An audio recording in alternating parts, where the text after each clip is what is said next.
ಕೇವಲ ನಟರು ಮಾತ್ರ ಅಲ್ಲ, ನಿರ್ಮಾಪಕರ ನಿವಾಸದ ಮೇಲೂ ಕೂಡ ನಿನ್ನೆ ಐಟಿ ದಾಳಿಯಾಗಿತ್ತು. ಅದರಲ್ಲಿ ವಿಜಯ್ ಕಿರಗಂದೂರು ಕೂಡ ಒಬ್ರು. ವಿಜಯ್ ಕಿರಗಂದೂರು ಅವರ ನಿವಾಸದ ಮೇಲೆ ನಿನ್ನೆ ದಾಳಿಯಾಗಿತ್ತಲ್ಲ. ವಿಜಯ್ ಕಿರಗಂದೂರು ಅವರ ಮನೆಯಲ್ಲಿ ಐಟಿ ಅಧಿಕಾರಿಗಳ ಪರಿಶೀಲನೆ ಮುಂದುವರೆದಿದೆ ಅನ್ನೋದು ಗೊತ್ತಾಗ್ತಾ ಇದೆ. ನಿನ್ನೆ 6:30 ಅಂದ್ರೆ ಹೆಚ್ಚು ಕಡಿಮೆ ಬೆಳಗಿನ ಸಂದರ್ಭದಲ್ಲಿ ನಸ್ಕಿನ್ ಜಾವ ಚಳಿ ಚುಮು ಚಳಿಯ ಸಂದರ್ಭದಲ್ಲೇ ಐಟಿ ಅಧಿಕಾರಿಗಳು ಬಿಸಿ ಮುಡಿಸಿದ್ರು. ಆ ದಾಳಿ ಅಥವಾ ಪರಿಶೀಲನಾ ಕಾರ್ಯ ಇನ್ನೂ ಕೂಡ ಮುಂದುವರೆದಿದೆ ಅನ್ನೋದು ಗೊತ್ತಾಗ್ತಾ ಇದೆ. ಅಲ್ಲಿಗೆ ಸತತ 25 ಗಂಟೆಗಳಿಂದ ಪರಿಶೀಲನೆಯನ್ನ ನಡೆಸ್ತಾ ಇದ್ದಾರೆ. ನಿನ್ನೆ ಬಂದ ಅಧಿಕಾರಿಗಳಿಂದ ಪರಿಶೀಲನಾ ಕಾರ್ಯ ಮುಂದುವರೆದಿದೆ ಅನ್ನೋದು ಗೊತ್ತಾಗ್ತಾ ಇದೆ. ಕಿರಗಂದೂರು ಅವರ ನಿವಾಸದಲ್ಲೇ ಠಿಕಾಣಿ ಹೂಡಿದರೆ ಅಧಿಕಾರಿಗಳು ಅನ್ನೋದು ಕೂಡ ಗೊತ್ತಾಗ್ತಾ ಇದೆ. ಬಹಳ ಸುದೀರ್ಘವಾದಂತ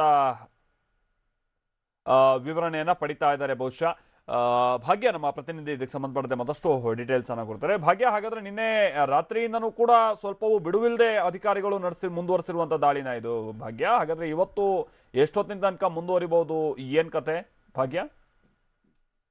ಮಾಲ್ತೇಶ್, ನಿನ್ನೆ ಬೆಳಗ್ಗೆಯಿಂದಲೇ ನಿರ್ಮಾಪಕ ವಿಜಯ್ ಕಿರಗಂದೂರು ಅವರ ಮನೆ ಮೇಲೆ ದಾಳಿ ಮಾಡಿದಂತಹ ಐಟಿ ಅಧಿಕಾರಿಗಳು ತಮ್ಮ ಪರಿಶೀಲನೆಯನ್ನ ಕಾರ್ಯಾಚರಣೆಯನ್ನ ನಿನ್ನೆಯಿಂದಲೂ ಕೂಡ ಸತತವಾಗಿ ಮುಂದುವರಿಸಿದರೆ ನಿನ್ನೆ ಇಡೀ ರಾತ್ರಿ ಕೂಡ ಅಧಿಕಾರಿಗಳು ವಿಜಯ್ ಕಿರಗಂದೂರು ಅವರ ಮನೆಯಲ್ಲಿ ಠಿಕಾಣಿ ಹೂಡಿ ಎಲ್ಲ ದಾಖಲೆಗಳನ್ನ ಪರಿಶೀಲಿಸಿದರೆ ಅನ್ನುವಂತಹ ಮಾಹಿತಿ ಇದೆ.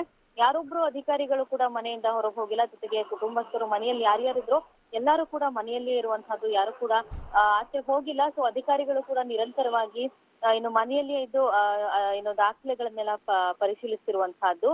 ಜೊತೆಗೆ ಇವತ್ತಿಗೆ ನಿನ್ನೆ ಬೆಳಿಗ್ಗೆಯಿಂದ ಇವತ್ತಿಗೆ ಸರಿಸುಮಾರು 27 ಗಂಟೆಗಳಾಗುತ್ತೆ. ಅಂದ್ರೆ ನಿನ್ನೆ ಬೆಳಿಗ್ಗೆ 6 ಗಂಟೆಯಿಂದ ಇವತ್ತು ಬೆಳಿಗ್ಗೆ 8 ಗಂಟೆ ತನಕ ಸತತವಾಗಿ ಪರಿಶೀಲನೆ ನಡೆಸಿರುವಂತಹದ್ದು.